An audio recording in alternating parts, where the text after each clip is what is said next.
Hello viewers and my dear students. Welcome to session 10 on projection of solids demo, that is demo on hexagonal pyramid.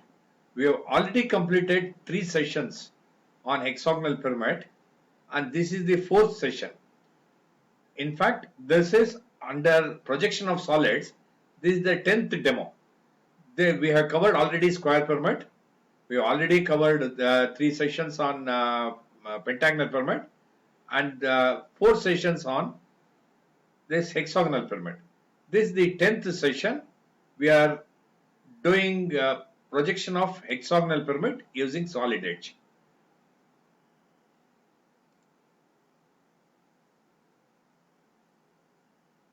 Okay. Now, as you see here, at the end of last session, we were in this way. Okay. Now, as you see here, you have all got the points here and all that. First, we'll name the points first before you forget.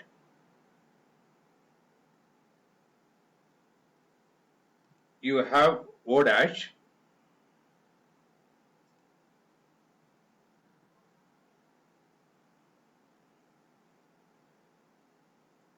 O1 dash, A dash, B dash, C dash, D dash, E dash, F dash.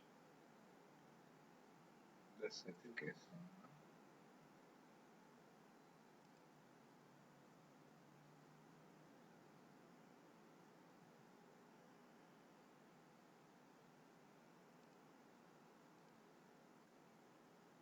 O dash is this one. Okay, now carefully we'll have the points located properly. Now carefully see here. This point I think is O dash, correct now? O from here, O from here. Then carefully see on this you should get D also. In that way take D also and this will be D dash. Okay, this is D dash. On this you should get C and D. You take C here, E. Take E here. Okay, E here. This is E and C also should be on the same line. That means this should be C. I think C is this, E is this, okay, and D and O also okay. Then B and F on this line, okay.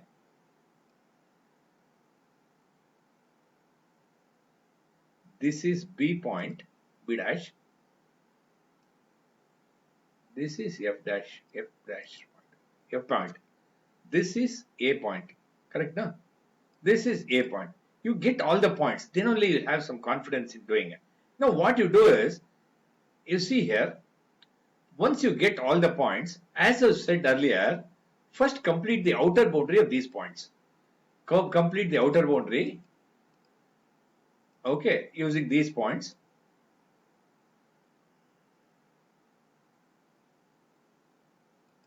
Okay.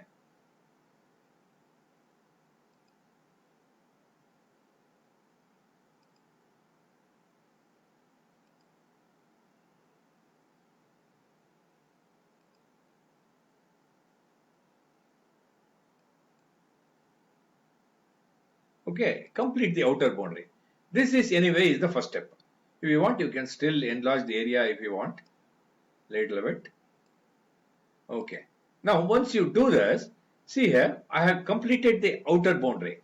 Now, you are looking from here, no? When you are looking from here, base is nearer than the apex. That means base can be nearer, base can be seen by the observer. Because base is nearer than the apex, that is why immediately you darken the base. Okay, now what I'll do, from B dash to C dash, C dash to D dash, I'll darken it. Okay, now once you do that, you see here, outer boundary is completed and the base is completed. Now 6 plus 2, 8 edges are over. Now 8, then you see of other edges. One is OC, OE, OF, OA. Okay, O dash, C dash you see, it's the nearest corner edge. It has to be dark. Okay, when you're looking from here, nearer corner edges can be seen. O dash C dash, you darken it. O dash E, F and A, you see. E, F, A are the back corner edges. For an observer who is looking from the front, cannot see the back corner edges. In that way, you make other things dotted. Okay, now what I'll do, okay, from O dash to C dash, I'll darken it. Correct, no? And you have these things, O dash, E dash, O dash, F dash, O dash, A dash, and these are all invisible.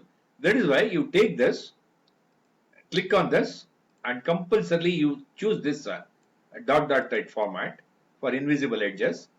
Take this, again choose this, and take again this, choose this. In that way, you have made dotted and you have completed the problem in all respect, except that, okay, you are not projected the axis. Okay, now you see here,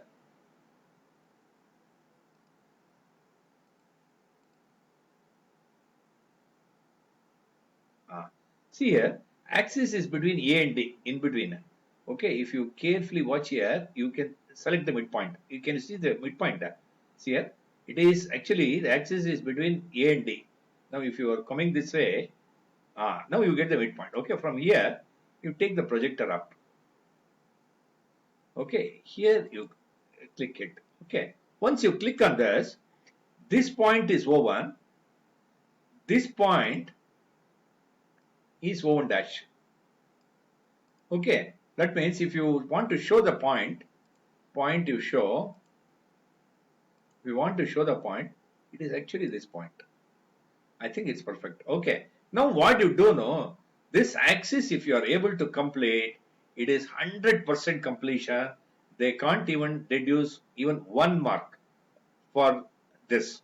If you have completed the axis also, they cannot reduce even half a mark. You will get 100% marks. Okay, now what I'll do, I'll take this 0.13 thickness line, okay, and I can make it axis representation also directly, and I'll draw from here. This is O to this point, end point. Can you understand? This is a light representation, axis one big good dot line. In that way, axis also has been completed in all respect. Okay, O dash, O dash, axis and all that. See here, now you see now you see here. Now if you fit it, now if you can clearly see everything is within. This is 210, this is 297. Clearly you can get the printout. Then after having got this, whatever your lecturer says, if you want to write your name and all that, you write. Okay, and your USN number and all that, you write it and take the printout. Okay, file print and all that, you take the printout. Okay, did you follow this? You see here, once once you do this, you see here some of the other things I'll tell you. Okay, what I have told you already. See here, XY, VP, HV. Okay, now you see here, I'll just zoom this. Okay, now you see carefully. Now the problem is over. That means the problem is a hexagonal pyramid of size 25, height 50, has one of its slant edges on HP. I have tilted completely right such that it is resting on slant edge OD on HP. In this position, I have got everything proper and I am looking from the top. I have got the outer boundary. Since base is nearer, I have darkened the base. Okay, since OA was nearer, I have darkened OA. OD was away. I made OD, that is dark dotted, but only dark dotted can be seen only between A and D only. Okay, and OE and OC are back corners edges, and as a result, for an observer who is looking from this direction, top direction, he cannot see OE and OC. I have made it dark dotted. Okay, and I have got the top view. And O1 point is in between A and D. You just show the point. Axis cannot be shown here because it is merged with visible and invisible edges. You always prefer visible and invisible edges over axis. In this case, here at least it is exposed, you have shown axis. But here, since it is merged with visible and invisible edges, don't show axis. Okay, O1 point you have. Now, what the question says is, top view of the axis is inclined at 45 degrees to VP, they have said. Over 1. See here, axis is in true length here. It is inclined at some angle here. The top view of the axis is inclined at 45 degrees to VP means take this, move this and rotate such that over 1 is inclined at 45 degrees to VP. Okay. 45 degrees to VP inclination can also be done like this. Now, OD is, it is right now the pyramid is on OD, no? Slanted OD. Okay. This solid will always remain on OD, that is slanted on HP. Keeping OD, that is keeping the solid on OD, I can tilt this way when base is nearer. I can tilt this way when apex is nearer. But I have taken this step. I have tilted in such a way O goes nearer to VP. So that base has come nearer to the observer. Okay, in that way, I have tilted in such a way. Okay, I have tilted in such a way the top view of the axis is inclined at 45 degrees to VP, but slant edge is on HP. That I have not changed at all. Did you follow? Slant edge on HP. Okay, the same top view because slant edge is on HP. When slant edge is on HP and without changing any angle, I have just rotated. Slant edge on HP is intact. So with slant edge on HP, I have rotated in such a way that the slant edge is inclined at 45 degrees to VP or top view of the axis is inclined at 45 degrees to VP. In this way, I got this. Then I have taken all the projectors up. I got O here, D here, C here, E here, B here, F here and A here. In that way, once you got, I got the outer boundary first. Okay. Since base is near, first step, outer boundary dot. Since base is nearer, I have darkened the base. Then since you see here as you see this O dash C dash, this I think you can see, O dash C dash since it is the nearest edge, C is the nearest corner, O dash C dash is darkened. Okay. And O dash E dash and O dash F dash and O dash A dash all are faraway edges. As a result, EFA you see here. When you are looking from here, EFA, E to O, F to O, A to O and all that are back edges. For an observer who is looking from the front, perpendicular to VP, he cannot see those edges. That is why OA, OF, OE, I made it as dotted, invisible edges. And finally, O1 is at the midpoint. From here, I taken a projector here. And I have taken a projector, O1 dash I got. And O dash, O1 dash I have drawn. In that way, the problem is completed in all respect. And as I told you earlier, this cosmetics and all that you do for better marks in the exam. Okay, this you show how you are gone and all that.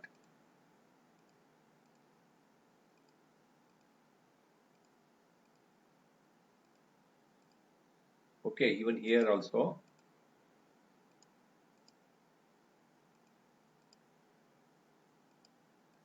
Neatly if you do it, it looks better. Okay, in this way you have got this. Okay, once you do this, the problem is over. See here, if they make any small changes and all that, you should know. See that here I have told you it is the top view of the axis inclined at 45 degrees to VP. If I say axis inclined at 45 degrees to VP, since axis is not in true length, I would have undergone beta construction. What I have told you in different sessions under projection of pyramids. I am telling you, if I given axis inclined at 45 degrees to VP, I would have undergone beta construction because this axis is not in true length here. Okay, here I have not undergone beta construction because they are clearly given top view of the axis inclined at 45 degrees to VP. That's why directly I have inclined O1 at 45 degrees. Okay, please understand, there are so many problems given in the VTO and other university exams and all that, they can always change. If they say axis parallel to profile plane, if they say, you imagine x1 y1 here, RPP here, x1 y1, this is VP anyway, RPP here. If I say axis parallel to profile plane means immediately make O1 perpendicular to XY line and draw the corresponding front view. If they say axis parallel to profile plane with apex touching VP means make O1 perpendicular such that O is on XY line. O is on XY line. Axis parallel to profile plane, apex touching VP. If I say axis parallel to profile plane with one of the base corners touching VP means make O1 perpendicular with D on XY line. In that way, you are able to complete the problem. Thank you for watching. Thanks, friends. Thank you very much. We'll continue in the next session.